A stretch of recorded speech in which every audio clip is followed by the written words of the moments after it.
नमस्कार. आवाजांचा बादशाह रत्नाकर औसेकर सादर करीत आहे आपल्या यूट्यूबवर माझी गाडी माझा नेता. माझी गाडी माझा नेता, नेत्यांचे अंतर्मन उलगडणारा कार्यक्रम. चला राजकीय नेत्यांनो, आपल्या कार्यकर्त्यांना बोलक करा, संपर्क करा. रत्नाकर औसेकर 9890398788 ला संपर्क करा जर आपणास आमच्या कार्यक्रमात सहभाग घ्यायचा आहे. चला कार्यकर्त्यांनो, बोलायला शिका. बोलल्याशिवाय राजकारणात तुम्हाला काहीही स्थान नाही.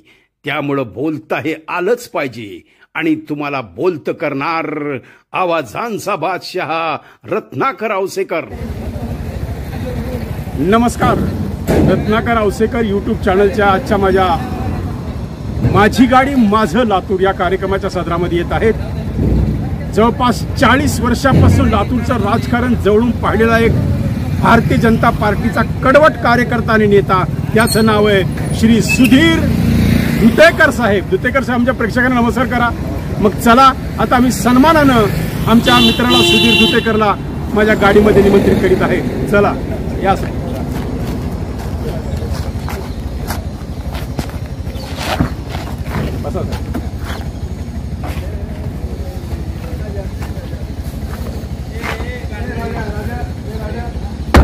तर मग चला, काय काय त्यांच्या मनात काय चाललंय, भाजपचं काय होणार लातूरमध्ये येणाऱ्या विधानसभेत, मग पाहूया. माझी गाडी माझा नेता Ratnakar Ausekar YouTube channel. Ratnakar Ausekar YouTube चॅनलमध्ये आज मी माझ्या सर्व सबस्क्रायबर आणि व्ह्युअर्सला देत आहे भेट. आमचा 40 वर्षाचा जुना मित्र आणि भारतीय जनता पार्टीमध्ये एक सक्रिय कार्यकर्ता असलेला तो आता नेता झालेला आहे आणि त्याची ओळख द्यायची म्हणजे तो सुधीर दुतेकर. सुधीर दुतेकर हे असं व्यक्तिमत्व आहे की ज्यांनी महानगरपालिकेचा खडा ना खडा माहिती आहे.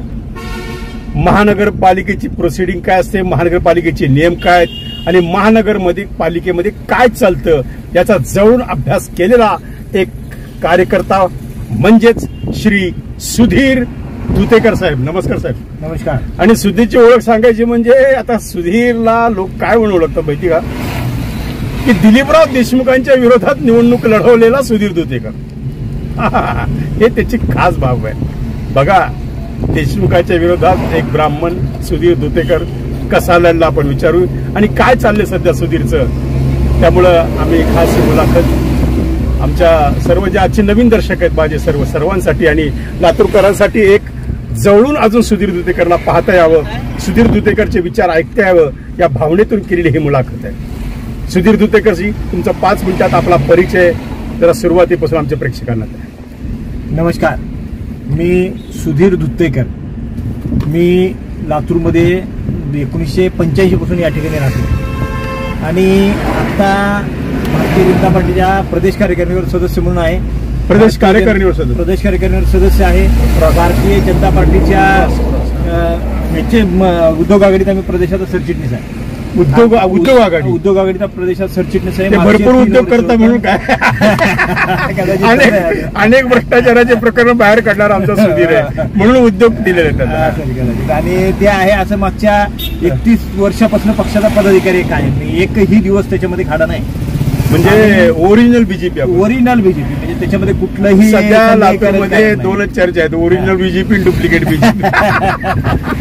तर आता आम्ही शोधतोय काय, सागरामधले मोती शोधतोय की ओरिजिनल मोती कोणते एवढ्या आम्ही कार्यक्रमात घेतोय. बरं सुधीरजी, फार छान वाटलं. थोडा परिचय. माझं शिक्षण BSc पर्यंत झालं. 1993-94 ला मला रिलायन्स पेट्रोकेमला नोकरी लागलेली, ती सोडून मी राजकारणात मारू आणि राजकारणात आल्यानंतर त्याचा कधी गावगाव नाही केला, पण मला जिथे जिथे काम करायला संधी मिळते तिथे अतिशय चांगल्या पद्धतीने काम केलं. मी नगरसेवक म्हणून काम करत असताना अनेक टर्म काम करणाऱ्या लोकांपेक्षा अतिशय चांगल्या पद्धतीनं मी काम या ठिकाणी केलं नगरसेवक म्हणून. त्याच्यानंतर मी या ह्याच्यामध्ये महापालिकेच्या विविध आंदोलनामध्ये काम केलं. त्याच्यानंतर लातूर शहरामध्ये विलासराव देशमुख मुख्यमंत्री पदासाठी असायचा कार्यकाळ हा 8 वर्षात होता आणि योगायोगानं त्या 8 वर्षाच्या कार्यकाळामध्ये मी 5 वर्ष शहराचा अध्यक्ष राहिलो, 5 वर्ष नगरसेवक राहिलो. आणि त्याच्यामुळं म्हणजे विलासरावांच्या काळात तुम्ही नगरसेवक राहिले, हे विशेष आहे. आणि विरोधी पक्षनेता राहिलो. बरं, विरोधी पक्षनेता. जनार्दन वाघमारे साहेबांच्या काळामध्ये विरोधी पक्षनेता राहिलो. आणि मी असा आहे माणूस आहे की म्हणजे मोठेपणा म्हणून नाही, पण विलासराव देशमुख मुख्यमंत्री होते आणि या शहराच्या पाण्याच्या प्रश्नासाठी ते लवकर निधी नाही देऊ शकले. योगायोगाने विलासराव देशमुख त्यावेळेस मुख्यमंत्री होते आणि विलासरावांच्या 8 वर्षाच्या मुख्यमंत्रीपदाच्या काळामध्ये मला 5 वर्ष शहराध्यक्ष म्हणून काम करायला मिळालं. बीजेपीचे शहराध्यक्ष म्हणून काम करायला मिळालं आणि विरोधी पक्षनेता म्हणून मला काम करायला मिळालं. आणि त्या परिस्थितीमध्ये लातूरच्या पाण्यासाठी म्हणजे जे आता पाईपलाईन जे झालेली आहे सध्या त्याच्यासाठी 32 कोटी रुपये कमी होते आणि ते पैसे लातूर शहराला मिळत नव्हते. विलासराव मुख्यमंत्री असताना सुद्धा त्यांनी देऊ शकले नाहीत. तर त्यावेळेस डॉक्टर जनार्दन वाघमारे यांनी प्रयत्न करून शरद पवारांकडनं ही विशेष बाब म्हणून पैसे मंजूर करून आणले आणि ती पाईपलाईन झाली. आणि त्यावेळेस विलासराव देशमुख मुख्यमंत्री असले तरी या शहराचा पाण्याचा प्रश्न ते सोडू शकत नाहीत किंवा त्याचं गांभीर्य नाही म्हणून त्यांचा सभागृहामध्ये निषेधाचा ठराव मी मांडला होता. प्रचंड गोंधळ झाला, गदारोळ झाला. आमच्यातले काही लोक त्यावेळेस घाबरून गेले आणि त्यांनी मला पाठिंबा नाही दिला, पण मी त्याच्यातून मागे नाही हटलो. म्हणजे अशा पद्धतीने काम करत आलोय. अनेक वर्ष झालं मी वेगवेगळे आंदोलन केलं. म्हणजे विलासराव देशमुख पदाच्या कार्यकाळामध्ये विलासराव देशमुखांना हायकोर्टाने सावकारीच्या प्रकरणामध्ये दंड केला आणि विलासरावांना दंड केला त्यावेळेस. आणि त्या सावकारीचं प्रकरण आणि त्याच्या ह्याच्यात त्यांनी सावकाराला विलासरावांनी वाचवलं. तर त्याच्यामुळे तर त्या काळामध्ये कुणी सुद्धा त्यांच्या विरोधात महाराष्ट्रात आंदोलन करत नव्हते. मी पहिला माणूस होतो इथलच्या सगळ्या भाजपच्या कार्यकर्त्यांच्या सोबत राहून शहराध्यक्ष असताना विलासरावांच्या विरोधामध्ये मी लातूरच्या कलेक्टर ऑफिसला कलेक्टर त्या ठिकाणी निवेदन आम्ही येणार आहे म्हणून सांगितलं असताना सुद्धा थांबले नाहीत. तर कलेक्टर ऑफिसच्या पायरीला पहिल्यांदा निवेदन मी दिलं. विलासरावांचा फोन आला असेल ते असेल कदाचित.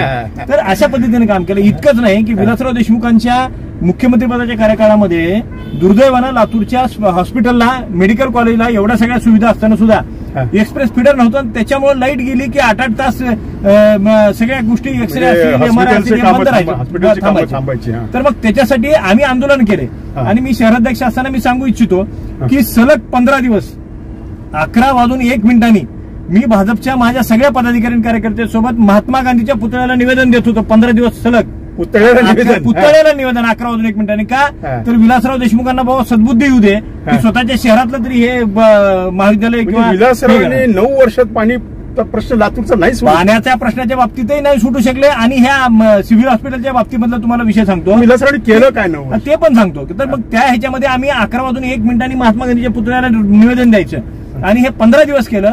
आणि त्याच्यानंतर योगायोगानं 15 दिवसानंतर आषाढी एकादशी आली आणि त्या दिवशी आम्ही मग गांधी चौकामध्ये टाळ वाजवायचं आंदोलन आम्ही त्यावेळेस केलं. आणि मग त्याच्यानंतर विलासरावने हे आंदोलन एवढं वाढल्यानंतर विजयकुमार गावित आता जे भाजपमध्ये आहेत ते त्यावेळेस वैद्यकीय शिक्षण मंत्री होते, त्यांना लातूरला आमच्यावर चर्चा करायला पाठवलं. म्हणजे इतके आम्ही ह्या सगळ्या लातूर शहरासाठी वेगवेगळ्या विषयात काम केलं. योगायोगानं काय झालं की विलासराव देशमुखांच्या कार्यकाळामध्ये त्यांचं सुदैव दुर्दैव काय त्यांना माहिती आहे, पण त्यांच्यासोबत जी टीम त्यांच्याकडे एवढं मुख्यमंत्रीपद असताना शहराचा विकास करण्यासाठी जी लागती ती टीम त्यांच्याकडे नव्हती. आज जे आमदार आहेत ते त्यांचे चिरंजीव हे त्यांच्याकडची टीम काँग्रेसच्या विरोधात काम करण्यात गुंतली होती.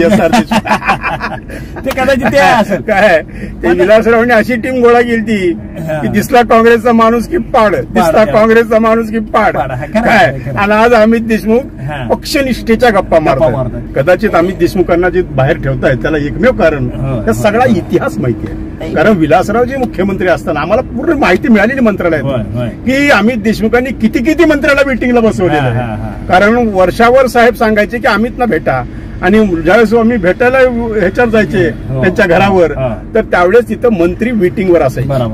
म्हणजे हे सगळा बदल आता हे सगळे मंत्री अमितचा घेत आहेत असं ते. आणि तेच त्याच्यामधलं सगळ्यात मोठं दुर्दैव काय लातूरचं की इतकं म्हणजे तळ राखणारा माणूस आपला असताना सुद्धा पाणी नाही पिऊ शकले. तुम्ही विचार करा त्या काळामध्ये विलासराव देशमुख साहेबांच्या काळामध्ये 400 कोटी रुपये लातूर शहरातल्या वेगवेगळ्या रस्त्या नाल्यासाठी त्यावेळेस आले. पण आज त्याच्यातला एकही रस्ता आणि नाली व्यवस्थित आहे का ते दाखवा. तुम्हाला लातूरचा त्यावेळेस प्लॅन करता आला असता पुढच्या 25 वर्षाचा, तुम्हाला लातूरसाठी अतिशय चांगलं काम करता आलं असतं. पण अमित देशमुखांनी केलं काय, लातूरचा पाणी प्रश्न 2016 म्हणजे 15 वर्ष झालं ते आमदार आहेत. आता 2016 पाण्याचा प्रश्न सुटू शकले नाहीत, ट्रेननी पाणी आणावं लागलं. आजही लातूरच्या 100% लातूरला रेल्वेनं पाणी आलं. मला कोल्हापूरमध्ये लोक हसायचे. साहेब मला तुम्ही सांगा लातूरच्या पाण्याचा प्रश्न आहे. आता कचऱ्याच्या संदर्भामधले विषय चालले आहेत एवढ्या मोठ्या प्रमाणावर, त्याच्या विषयात मी वेगळं बोलेन. कारण त्याच्यावर वाट बघतो की त्यांनी काहीतरी विषयात मला त्या ठिकाणी बोलले तर मी त्याला उत्तर द्यायला माझी तयारी आहे. तो विषय आहे. त्याच्यानंतरचा जो विषय आहे ते लातूरच्या सिव्हिल हॉस्पिटलला जागा मिळत नाही साहेब मागच्या अनेक वर्षापासून. लातूरला विलासराव देशमुख साहेब असताना विभागीय स्पोर्ट्स कॉम्प्लेक्स, विभागीय क्रीडा संकुल मंजूर झालं, ते अजूनपर्यंत पूर्णत्वास नाही केलं. हे कुणाचं काम आहे? हे आमदार म्हणून आम्ही देशमुखाचा अपेक्षाच आहे ना, त्यांना वेळ नाही. आणि नाही मग आमचं मत हेच आहे की लातूर शहराचा आमदार होणं म्हणजे व्यापारी होणं इतकं सोपं नाही आहे. इंडिया बुलचा पार्टनर, पीव्हीआरचा पार्टनर, लोक चर्चा करतात.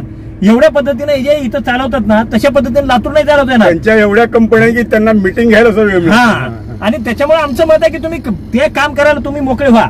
आमची अडचण नाही, तुमचे धंदे तुम्ही सांभाळा. ह्या शहराला विठीस धरून वाऱ्यावर सोडण्याचा अधिकार तुम्हाला नाहीये. माननीय विलासराव देशमुख साहेबांसारखा इतका मोठा उत्तुंग नेता या ठिकाणी होऊन गेला, त्यांच्याबद्दल बोलायची आमची आज लायकी पण नाहीये. पण त्यांच्या पोटी अशा पद्धतीचा माणूस जन्माला येतो, किती विरोधी पक्षातल्या लोकांना सुद्धा विलासरावबद्दल आदर वाटतो. 100% आहे. आणि मी तुम्हाला त्याच्यामध्ये सांगतो की मला आठवत आहे, म्हणजे एक फक्त त्याच्यामधले अमित देशमुखांच्या दुसऱ्या अपयशाचा विषय सांगतो तुम्हाला. अजित पवार उपमुख्यमंत्री असताना त्यांनी मुंबई पुणे आपला मुंबईतला जो एक्सप्रेसवे झाला त्याला विलासराव देशमुख साहेबांचं नाव दिलं, अजित पवारांनी. आणि विलासराव देशमुख साहेबांच्या नावाने लातूर मधला जो रेल्वेचा रस्ता आहे, विलासराव साहेबांनी त्यावेळेस प्रचंड प्रयत्न करून तुम्ही रेल्वेची जागा आहे ती पीडब्ल्यूडीकडे घेऊन, महापालिकेकडे घेऊन ती जागा रस्ता तयार केला. आज दुर्दैव आहे की विलासराव साहेब 2014 गेले. 2014 पासून आजपर्यंत 2024 10 वर्षामध्ये त्या रस्त्यावरती 100 कोटी खर्च झाले. ह्याच अमित देशमुखच्या चौथी प्लॅनिंग आहे आणि अजून तो रस्ता चालू नाही. त्या रस्त्यावर काय चालतं? अवैध सगळे धंदे चालतात, पार्किंग चालते, भाजी मार्केट चालतं, त्याच्यामध्ये म्हणजे दारूचे ठेले चालतात. म्हणजे अशा पद्धतीनं तुम्ही जर बघितलं तर अतिशय वाईट अवस्था ह्या लातूर शहराची अमित देशमुखांनी केली.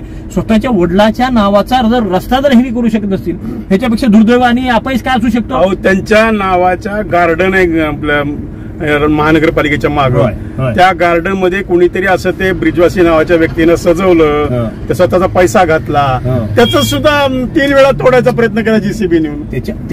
त्यांची अडचण हेच झाली. म्हणजे 95ला विलासराव साहेबांच्या बाबतीमध्ये आत्ताचं वातावरण हे 95च्या बरोबर आहे. विलासराव साहेबांच्या सोबत जे लोक होते, देशमुखाला तर चांगली टक्कर मिळते, पडू शकतो, 100% पडणार हो. तुम्ही लिहून घ्या. मी तुम्हाला सांगतो की ज्यावेळेस विलासराव देशमुख साहेब ज्यावेळेस 95ला पडले ना, तर लोक म्हणत होते की त्यांच्या आजूबाजूच्या लोकांमुळे पडले. आता अमित देशमुखांची तीच अवस्था आहे. कशासाठी? तुम्ही तुमचेच महापौर असताना तुम्ही तिथं त्या ननानी पार्कमध्ये हे सगळं त्या ब्रिजवासी जे म्हणलात तुम्ही त्या माणसाला जो लावेल तो काढणारच. आणि त्याला ते उभं करायला परवानगी दिली. किती दिवस झाले हो? तुम्हाला काय 4 दिवसात उपरती आली? एवढे पैसे महानगरपालिकेकडे नाही आहेत. आता परिस्थिती अशी आहे. मला अमित देशमुखांच्या एका मीटिंगमध्ये मी जाऊन रेस्ट हाऊसमध्ये भांडलो.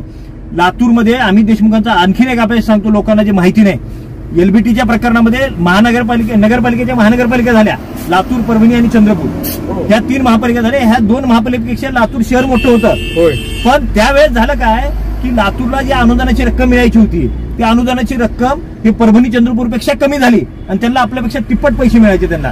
आणि त्याच्यामुळं लातूर मधल्या अनेक वर्ष अमित देशमुखाचा अपयश आहे. ते त्यावेळेस आमदार होते, ते हे करू शकत होते, पण त्यांनी नाही केलं. तुम्हाला आणखीन त्याच्या पुढची गोष्ट सांगतो. एलबीटीच्या संदर्भामध्ये लातूरमध्ये प्रचंड मोठा लढा झाला आणि त्या लढा असताना लोकांना अतिशय नोटीस दिल्या, अतिशय त्रास झाला. आणि ह्या परिस्थितीमध्ये, इतक्या त्रासामध्ये सुद्धा लोकांनी पैसे भरले नाहीत. एलबीटीच्या नोटीस आल्या चुकीच्या होत्या. आणि ह्याच्यामध्ये झालं काय की एलबीटीच्या नोटिसाच्या संदर्भामध्ये आम्हाला अनेक व्यापारी माझ्याकडे आले आणि त्यांनी सांगितलं हा प्रश्न सुटला पाहिजे. देवेंद्र फडणवीस मुख्यमंत्री होते आणि सुधीर भाऊ अर्थमंत्री होते, पण हा विषय अर्थमंत्र्याच्या लेवलला सुटू शकत नव्हता. कारण बॅक इफेक्ट मध्ये जर काही पैसे माफ करायचे असेल तर मुख्यमंत्री करू शकतात. अमित देशमुख त्या बैठकीला नाही आले. मनीष बंडेवार आणि मी आणि इतरच्या लातूरमधले 4 व्यापारी जे सोबत होते संघटनेचे, त्यांना सोबत घेऊन मुख्यमंत्र्यांकडे मी बैठक लावली आणि लातूरचा एलबीटीचा प्रश्न त्यावेळेस संपुष्टात आला. म्हणजे हे अमित देशमुखाचं काम नाही आहे. म्हणजे असे तुम्ही जर म्हणलात तर असे 100 गोष्टी सांगता येतील आपल्याला. मग तरी लोकांनी अमित देशमुखांना कौल दिला, तरी तुमची लोकसभा गेली. दुतेकर साहेब, अत्यंत दयनीय अवस्थेत तुमचा पराभव झालेला आहे. शहरातून तुम्ही मायनस झालेला आहे, ग्रामीण मधून तुम्ही मायनस आहेत. आणि श्रंगारीने आरोप केले की नेत्यांनी काम केलं नाही पण कार्यकर्त्यांनी केलं. हा गंभीर आरोप तुमच्या सगळ्या पदाधिकाऱ्यावर झालेला आहे. ह्या पराभवाबद्दल तुम्हाला काय वाटतं? नाही, निश्चित ह्याच्यात चिंता करण्यासारखी गोष्ट आहे अतिशय. कारण आम्ही तुम्हाला 2 महिन्यामध्ये सांगत होतो की उमेदवार बदला. आमचे सगळे युट्यूब काढून बघा की नक्की अपयश येणारे हे आम्हाला. डॉक्टर काळगेची उमेदवारी आली की समजलं की आता इथं श्रंगारीचं काही खरं नाही. कारण तिथं बोला निवडणुकीमध्ये असतं काय की एक आहे उमेदवारी मिळेपर्यंतचा भाग त्याच्यामध्ये काय करायचं होतं ते करायचं होतं, नेत्याला कुठल्या उमेदवारी बदलायची होती करायची त्यांच्या त्यांनी ठरवायचं. हा विषय नाही करू शकले, उमेदवारी आली आणि ते हे झालं, ठीक आहे, तो विषय संपला. नंतरची यंत्रणा लावण्यामध्ये मी मागच्या एका दैनिकाच्या मुलाखतीला मी सांगितलं की निश्चित म्हणजे आमची चूक आहे, आमच्याकडून काही गोष्टी राहून गेल्या, आमच्याकडून काही गोष्टी व्हायच्या होत्या, पदवीधर उमेदवार होता. नाही हे तर मान्य आहे, पण एकदा पार्टीने उमेदवार दिल्यानंतर त्याचा विषय संपला होता, त्याचं डिक्लेअर केल्यानंतर. पण एक गोष्ट होती की निवडणुकीमध्ये खूप चांगल्या पद्धतीने यंत्रणा राहू शकत होता.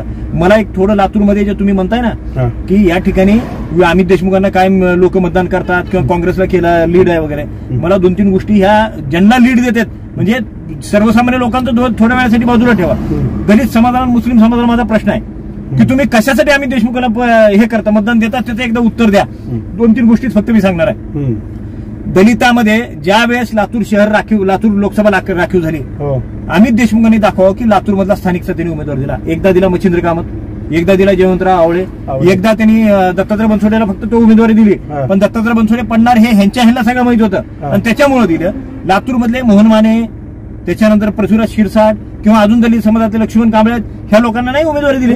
मग दलित समाजातल्या लोकांना जाणीवपूर्वक दलित समाजांनी न्याय विचारलं पाहिजे. आता ह्याच्या पुढचं सांगतो तुम्हाला, म्हणजे आपण हे लातूरचं सोडून द्या साहेब. लातूरमध्ये तुम्हाला आत्ता वाटेल, आत्ताची मी तुम्हाला रॅकेट सांगतो, अमित देशमुखांना दलितला कसं विरोध करतात ते. लातूरमध्ये एमडी सिंग म्हणून इथे कमिशनर होते, ऋषेश जयवंशी म्हणून होते, आता बाबासाहेब मनोरे आहेत. ह्या सगळ्या लोक जे आहेत ना, IAS ऑफिसर जे की शिकलेले दलित समाजातले लोक आहेत, ह्या सगळ्यांना बदली करण्यासाठी ह्या सगळ्या लोकांना लातूरमधून पाठवण्याचं काम अमित देशमुखांनी केलं. का तुम्हाला दलित माणूस नाही झाला तिथं? आणि दलित समाजातल्या कुणी शिकलेल्या लोकांनी विचारायचं नाही हा प्रश्न. आणि दलित समाजातल्या माझ्या सगळ्या बांधवांना माझी विनंती आहे की तुम्ही जर हेच करत बसला तर आयुष्यभर तुम्हाला ह्यांचीच गुलामगिरी करावी लागेल. आयुष्यभर बाबळगाव. आता ही शेवटची निवडणूक तुमची लोकसभेची राखीवची. तुम्हाला जर तुमच्यातला नेता एक तयार नाही करू शकला, ज्या विलासराव देशमुख साहेबांना 35 वर्ष तुम्ही मतदान केलं, अमित देशमुखला 15 वर्ष मतदान केलं, शिवराज पाटील साहेबांना 35 वर्ष तुम्ही मतदान करताय, ज्या दलित समाजाच्या जीवावरती या ठिकाणी राजकारण करताय, त्या दलित समाजाला संपवण्याचं काम ह्यांनी केलं. संजय बनसोडेचा राग आज कशासाठी हो तुम्हाला? संजय बनसोडे दलित आहे म्हणून.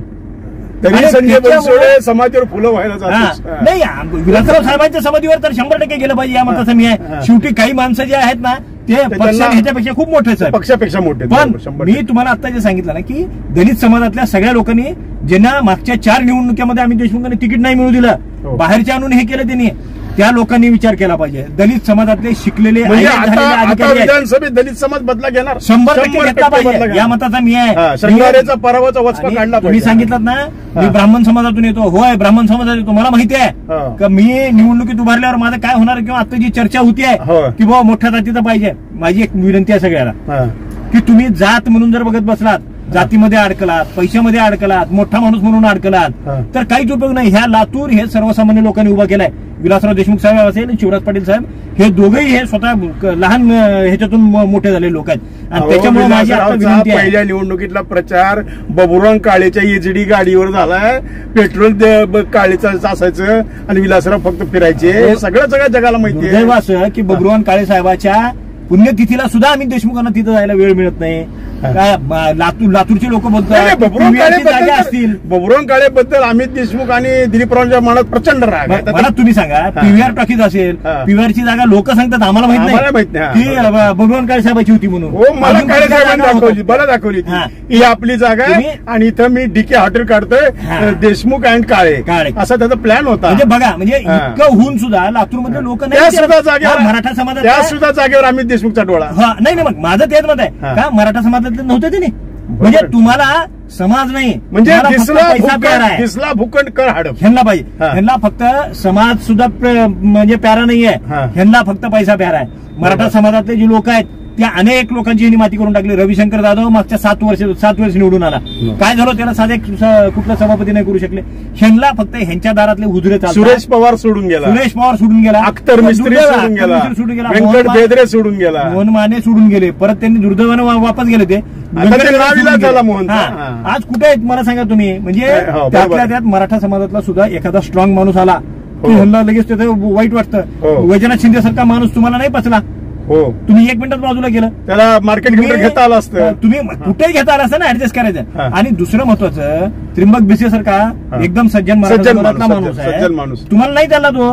तुम्हाला चालत. तुमच्या घरात चालतंय. मग लातूर मधल्या लोकांनी एक गोष्ट लक्षात ठेवली पाहिजे. हा. लातूरच्या लोकांनी हे घराणेशाही जे आता चालू झाले, विलासराव साहेबाबद्दल आणि शिवराज पाटील साहेबाबद्दल नाहीये, पण जे आता घराणेशाही चालू झाली ना त्याच्यापासून लोकांनी बाजूला झालं पाहिजे. कारण लातूरमध्ये 99.99% लोक हे सर्वसामान्य लोक आहेत, सामान्य कुटुंबातून आलेले आहेत, मध्यमवर्गीय आहेत आणि ओबीसी आहेत. आणि जे लातूर शहर आहे ना ते जे उभं केलं ते व्यापारी समाजाने उभं केलं सगळ्या. म्हणजे लातूरची ओळख ही नंतर हे विलासराव देशमुख आणि शिवराज पाटील साहेबांची लातूरची ओळख व्यापारी शहर म्हणून आधी आहे. त्याच्यानंतर शिक्षण आलं आणि त्याच्यानंतर आता हॉस्पिटल आहे. लातूर मधल्या किती डॉक्टरांना किती प्रचंड मध्ये त्रास झाला तुम्हाला माहिती आहे. अमित देशमुखांच्याच काळामध्ये महापालिका ह्यांच्या ताब्यात, आणि सगळे डॉक्टर आज रडतायत.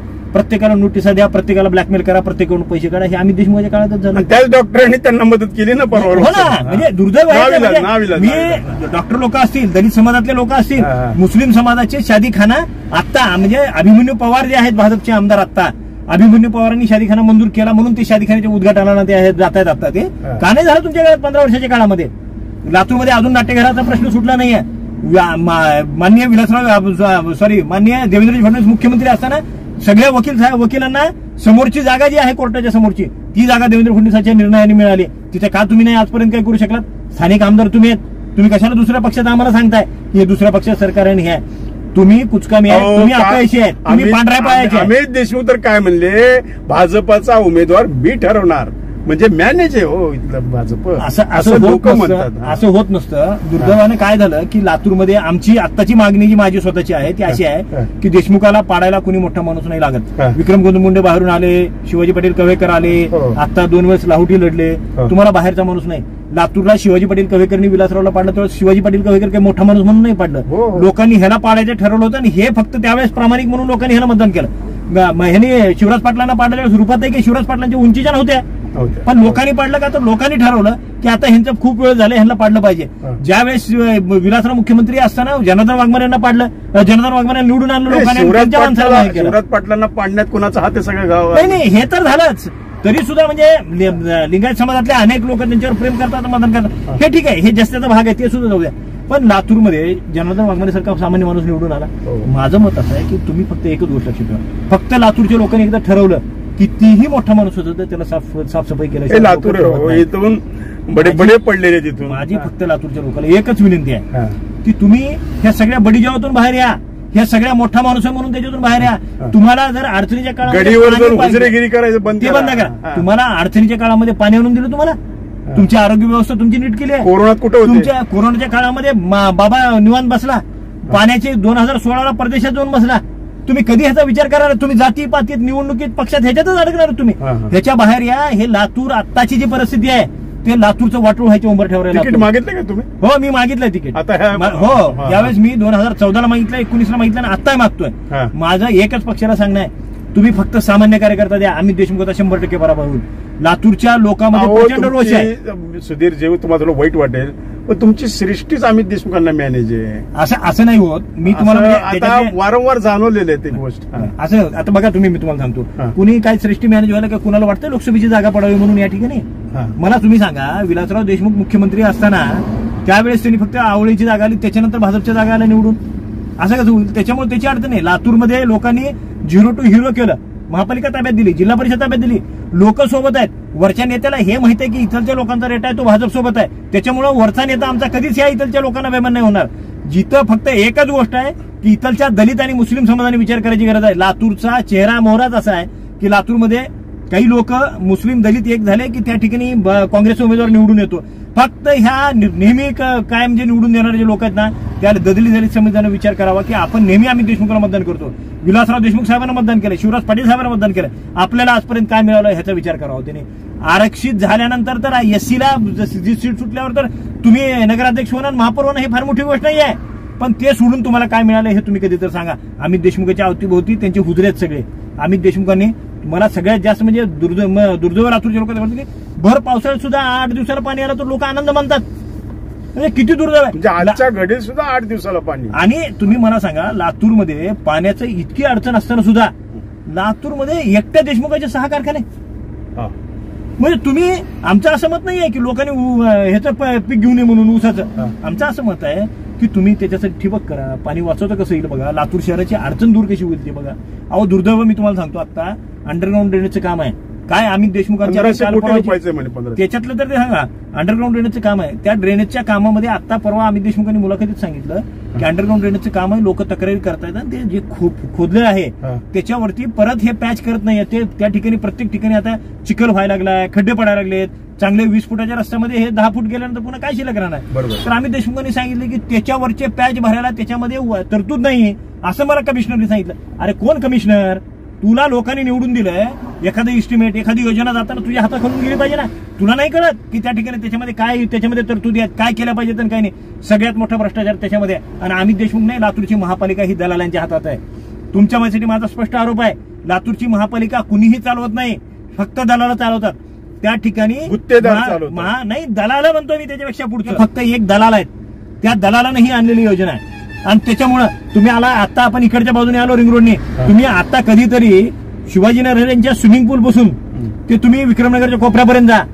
त्या ठिकाणी आता काम करून 6 महिने नाही झाले, पार ते फुटून गेलंय. त्याच्यामधले चेंबर फुटले. त्याच्यामध्ये अनेक वेळेस मी कमिशनरशी बोललो, मध्ये एखादा माणूस जाऊन मरायची शक्यता निर्माण झाली. रोड पासून 4-5 फूट झालं. तुम्ही आता LIC कॉलनीमध्ये जा, LIC कॉलनीमध्ये सगळा काळा रोडचा भाग आहे, काळ्या मातीचा भाग, आणि त्याच्यामधले सगळे रोड बीड उकरलेत ना, अक्षरशः महिला हे सगळ्या पडायला लागलेत, लेकरं पडायला. तुम्ही नाही बघत केशवराज शाळेसमोरचा जो भाग आहे, रोज 10,000 विद्यार्थी तिथून जाणं येणं करतात. आणि त्या ठिकाणी सुद्धा हे अंडरग्राऊंड ड्रेनेज झालं तर तिथं तुम्ही पॅच नाही करत. आणि हे अमित देशमुख सांगतात लोकांना इथं पत्रकार परिषदेत, कुणी सुद्धा त्याच्यावरती विचारलं नाही की हे असं कसं आहे की तुम्ही बोलू शकता. मग तुमच्या काळामध्ये जी योजना गेली त्या योजनेमध्ये काय आहे काही नाही तुम्ही बघायला पाहिजे. मग लातूरच्या लोकांना मरायला सोडून देता का तुम्ही? आणि तुम्ही मग नारळ फोडायला येता का इथं? फक्त ही झाला पहिला भाग. आता 250 कोटीची अजून पाईपलाईनची योजना आणली आहे. हे काय आहे, अमित देशमुखांचं प्रत्येक गोष्टीत हित असलं तरच ते फक्त त्याच्यामध्ये हे करतात. फक्त स्वतःचं काही आता स्वतःचं हित असलं, स्वतःचा माणूस जगवायचा म्हणजे आपला कार्यकर्ता जगला पाहिजे. माझा दुर्दैवानं म्हणजे ज्या वेळेस गोमारे साहेब आज नाही आहेत आपल्यामध्ये, पण गोमारे साहेबांच्या काळामध्ये पाण्याच्या खाजगीकरणाचा लढा झाला. फक्त कशासाठी? अमित देशमुखांनी आमचं एकच सांगणं होतं, त्याच्यामध्ये खाजगीकरण करू नका हे कुणीच म्हणलं नाही. आमचं सांगणं होतं की हे प्रायव्हेट लोकांच्या ताब्यात नका देऊ, ह्याचे रेट्स ठरवणं, ह्याचे हे करणं, हे सगळं स्थानिक महापालिकेच्या ताब्यात द्या. त्याच्यामध्ये काही लोक आणखीन दुसरे घ्या. अमित देशमुखांना फक्त त्यांच्या मित्राला कॉन्ट्रॅक्ट द्यायचं होतं, ते आम्ही मंजूर नाही केलं. त्याच्या विरोधात आम्ही कायम राहिलो, म्हणून ती योजना वापस पाठवली. त्या ठिकाणी 3 दिवस नाशिकच्या जेलमध्ये मी, पप्पू कुलकर्णी, राजा मनियार, गोमारे साहेब, भाई धनंजय पाटील यांचे वय आहेत का? तर प्रदीप पाटील खंडापूरकर, हे आम्ही सगळेजण जेलमध्ये राहिलो नाशिकचे 3 दिवस. आता सुद्धा तीच परिस्थिती. त्यांना एका माणसाला कॉन्ट्रॅक्ट द्यायचं म्हणून कचऱ्याचं काय प्रॉब्लेम? कचऱ्याचा पण सांगतो. तर लातूरचे आता जे पाण्याचा विषय आहे, तो पाण्याचा विषय आहे. ते आता लातूर मधले 8-8 एका ठिकाणी पाणी आलं की 8-8, 10-10 तास पाणी येतं. आणि पाणी आलं ना की त्याच्यामध्ये तुम्हाला आधी योजना ती करायला पाहिजे तुम्ही. तर तुम्ही आता काय केली? धनेगावहून डबल एक पॅरल लाईन आता टाकताय तुम्ही लातूरला. काय होणार आहे त्याच्यातून साध्य तुम्हाला?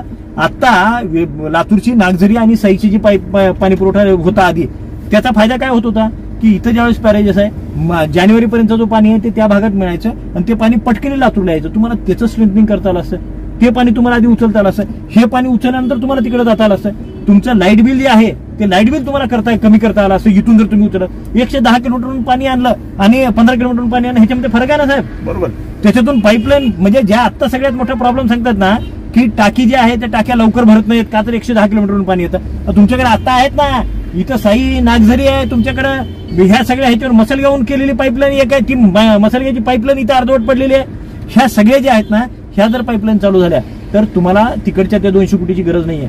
शहरातली यंत्रणा, फक्त डिस्ट्रिब्युशन यंत्रणा दुरुस्त करायला तुम्हाला 100 कोटीच्या आतमध्ये दलालांनी घेरलंय, फक्त दलालांनी घेरलाय. तुम्ही आता कचऱ्याचा विषय सांगितला, मला त्याच्यातला एक तुम्हाला गोष्ट सांगायची आहे की आता जे काम करत होते ते माझे मित्र आहेत, माझ्यावरती उद्या बोलतील, मी ते वाट पाहतोय त्यांची. आता जे संजय कांबळे काम करतायत जनाधार सेवाभावी संस्था, त्या जनाधार सेवाभावी संस्थेला काम मिळू नये म्हणून अमित देशमुखांनी, समत पटेल त्यावेळेस सभापती होते, त्यांच्या काळाकडे नगरपालिका त्यांच्या ताब्यात होती, तर त्या काळामध्ये त्यांनी बीव्हीजीला काम द्यावं म्हणून त्यांनी प्रयत्न केला. संजय कांबळेचा रेट 45 रुपये आणि बीव्हीजीचा 95 रुपये पर घर होता. तरी सुद्धा अमित देशमुखांनी प्रेशर केलं माझ्यावरती आणि मला बीव्हीजीला काम दे म्हणून सांगितलं, हे जनाधारला काम देऊ नको हे ते मला सांगत होते. असं मी नाही, लातूरचा IAS असणारा रुचिर जयवंशी नावाच्या कमिशनरनी या हायकोर्टात ऍफिडेव्हिट दिलं साहेब. आता तुम्ही मला सांगा, त्यांचा जो राग आहे ह्या जनाधारावरचा, जनाधार मागे हटली नाही आणि आम्ही सोबत राहिलो, कारण अमित देशमुखाला मतदान करायला बीव्हीजीवाला हनुमंत गायकवाड नाही येणार, इतर ते स्थानिकचे लोक येणार आहेत. आता संजय कांबळे सोबत 650 दलित समाजाचे लोक या ठिकाणी काम करतात. तुमचा कचरा उचलतात, हे करतात, त्या लोकांचं मतदान नाही लागत तुम्हाला. पैशाच्या जोरावर तुम्ही मस्त करता. आणि बीव्हीजीचं जे आहे ते बीव्हीजीला काम द्यावं म्हणून आम्ही नाही, हायकोर्टामध्ये IAS ऑफिसरनी एक ऍफिडेव्हिट दिलं आणि त्याच्यामुळे त्याला काम मिळू देत नव्हते. आता नेमका योगायोगानं ते आम्ही त्याला बदले नाही, संजय कांबळे बदला नाही. आम्ही हायकोर्टापर्यंत त्यावेळेसही गेलो, मी नगरसेवक होतो त्यावेळेस, आम्ही ते काम होऊ दिलं नाही. आता त्यांनी वाट पाहिली, ठरवून त्यांनी या ठिकाणी आता संजय कांबळेला अडचणीत आणलं आणि त्याचा ब्लॅकलिस्टचा विषय केला. सभागृहापर्यंत जायची काय गरज आहे? हो, त्यांनी सभागृहात आवाज उठवलाय. तुमची ऐपत संपल्या लातूर शहरातली, तुमचा कमिशनर पण ऐकत नाही, हे तुम्ही जाहीर करा ना. मग तिथं बोला ना. तुम्ही राज्याचे मंत्री राहिला, तुमचे वडील मुख्यमंत्री राहिले, त्यांनी मुख्यमंत्री राहून त्यांच्याबद्दल अनेक लोकांना सहानुभूती असणारे लोक या ठिकाणी आहेत. आणि अशा परिस्थितीमध्ये तुम्ही सभागृहात तुम्ही विषय मांडता. तुम्ही सभागृहात विषय मांडणं म्हणजे तुम्ही इथं सपशेल तुमची हार तुम्ही स्वीकारा, तुमचा अपयश स्वीकारा, मग तुम्ही जा. आजही माझी इच्छा आहे त्यांनी ह्या विषयावर कधीतरी बोलावं, मला उत्तर द्यायचे. एका स्टेजवर माझी तयारी आहे, मला उत्तर द्यायचे आहेत की आता बीव्हीजीला काम देण्यासाठी तुमच्या ऑफिस मधल्या किती लोकांचे ऑडिओ रेकॉर्डिंग आहेत कुणाकडे. लातूर मधल्या एका मोठ्या पत्रकारांनी ते ऐकलेत. आणि हे बीव्हीजीला काम मिळावं म्हणून तुमच्या ऑफिस मधले काय काय लोक या ठिकाणी प्रयत्न केलेत ते सुद्धा अनेक लोकांकडे या ठिकाणी ऍडव्होकेट आहेत. आम्ही ऐकल्यात. तुम्हाला जे करायचंय ना तुम्ही करा, पण इतर राहणाऱ्या स्थानिक लोकांना हे नाही त्रास नाही देता येणार तुम्हाला. मी भाजपमधल्या काही लोकांना सांगितलं ज्यांनी कचऱ्याच्या संदर्भात आंदोलन केलं, चुकीचं झालंय 100% त्याला दंड करा, 100% त्याच्या विरोधात आंदोलन करा. पण आपणही काही गोष्टी समजून घेतल्या पाहिजेत की ह्याच्यामध्ये नेमकं दडलंय काय. आणि त्याच्यामुळं माझं स्पष्ट मत आहे, कचऱ्याच्या प्रकरणामध्ये अमित देशमुखांचा बेजबाबदारपणा आणि त्यांच्या अवतीभोवतीच्या सगळ्या लोकांमुळे हे लातूरचं आत्ताचं जे बकाल स्वरूप आहे. मला काय म्हणतात दुतेकर साहेब, निवडणुकीची तयारी झाली? माझी निवडणुकीची तयारी झालेली आहे. काही राऊंड वगैरे झाला आपला मी मतदारसंघात राऊंड पेक्षा मी आता काय करतो की शहरातले अनेक विषय गोळा करतोय, अनेक ठिकाणी मी बसतोय, भेटतोय, हे करतोय जाहीरपणानं. आता सगळे बाहेर संपर्क चालू आहे तो. म्हणजे मी काही लोकांशी म्हणजे भाजपच्या बऱ्याच लोकांशी बोलतोय, प्रत्येक जण सांगतो की पक्ष ज्याला देईल त्याला सर्वजण मिळून निवडून आणणार. ते तर त्याच्यात काही वाद नाही, पक्ष देईल त्याला हे करा. पण पक्षाच्या वतीनं आमचं असं मत आहे की तुम्ही मेरिट तपासा, लातूरमधल्या विषयात करा, लातूरमधल्या सामान्य कार्यकर्त्याला तिकीट द्या. लोकांनी शिवाजी कवेकर, रुपाताई पाटील आणि जनार्दन वाघमारे हे सामान्य लोक म्हणून ह्यांना मतदान केलं. यांचं फार पॉलिटिकली हे नव्हतं. आणि त्याच्यामध्ये विलासरावांनी केलेले जे आपलं विलासरावांनी त्यावेळेस शिवराज पाटलांना पाडण्याचं पाप केलं, पण त्याच्याबद्दल मी नाही बोलणार. पण आता दलित समाजाने मुस्लिम समाजाने अमित देशमुखांना काँग्रेसला मतदान करायच्या आधी स्वतःला प्रश्न विचारा की दलित समाजाला मिळालंय काय. राखीव आणि आरक्षित जागेवर, एससी साठी राखीव झालेल्या जागेवर तुमचा नगराध्यक्ष होतो, हे मोठी गोष्ट नाही आहे. लक्ष्मण कांबळेला आज ट्रीटमेंट काय तुमच्या पक्षामध्ये. पृथ्वीराज शिरसाट तुमचा तिकीट मागितला तर काय पद्धतीनं बोललं जातं हे तुम्ही बघा. मोहन माने एवढ्या ह्यानं त्वेषाने बाहेर पडलेले, दुर्दैवानं त्यांना परत वापस जावं लागला. ज्याच्या त्याच्या अडचणी असतील, या दलित समाजातल्या लोकांनी ह्याचा विचार करायची गरज आहे. आणि दलित समाजातल्या, मुस्लिम समाजातल्या लोकांना माझं सांगणं आहे की तुम्ही ह्या पापात सहभागी नका होऊ. हे लातूर शहर जे आहे ते तुमच्या कष्टावर या ठिकाणी तयार झालेलं आहे. लातूर शहर आहे, इथलचं जे व्यापारी शहर आहे ते व्यापारी शहर म्हणून. अमित देशमुखांकडे प्रचंड संपत्ती आहे, पैसा आहे, काय कारखाने आहेत, ऊस अडवला जाऊ शकतो, ही भीती आहे लोकांना. काय ह्याच्यामुळे जरा ग्रामीण मधून लोक घाबरतात त्यांच्या विरोधात बोलायला. रत्नाकर आवसेकर युट्यूब तर्फे मी धुतेकरांचे जाहीर आभार मानतो. धन्यवाद साहेब. आवाजाचा बादशाह रत्नाकर आवसेकर यांच्या यूट्यूब चॅनलला लाईक करा, सबस्क्राईब करा आणि आपापल्या ग्रुपवर शेअर करा. चला आपल्या मोबाईलवर सर्वप्रथम आमचा कार्यक्रम मिळवण्यासाठी सहकार्य करा. Ratnakar Awasekar YouTube channel.